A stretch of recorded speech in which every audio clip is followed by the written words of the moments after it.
કેવી રીતે જુઓ છો આમ આદમી પાર્ટી અને કોંગ્રેસને વિપક્ષ તરીકે? આંદોલન માટે ઊભી થયેલી પાર્ટીનો પાર્ટી કંટ્રોલ નથી. જે પાર્ટી એના ઇન્સેપ્શન કાળમાં તો ભ્રષ્ટાચાર કરતી હોય, જે પાર્ટીના નેતાઓ ઇન્સેપ્શનના 3, 4, 5, 7, 8 વર્ષમાં ભ્રષ્ટાચારમાં જેલમાં જતો હોય, જે પાર્ટીની કોઈ આઈડિયોલોજી નહીં હોય, અને જે પાર્ટી પંજાબના ટુકડા કરીને પંજાબના પ્રાઇમ મિનિસ્ટર બનવાના સપના જોતો હોય.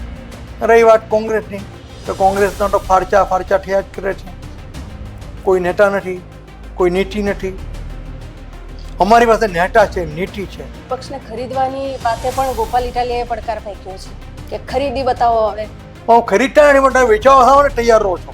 કોઈ મારી પાસે આવે ને મને કહે કે તમને કોંગ્રેસમાં આપીએ છે તે આપીએ છીએ, પણ આવા તથ્યહીન આરોપોમાં કોઈ સત્ય નથી.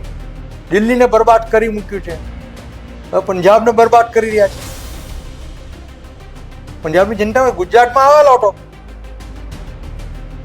લખી દો પેન લઈને, તો ગુજરાતની પ્રજા લખીને આપી દીધું કે ભાઈ મહેરબાની કરીને અહીં આવશો નહીં.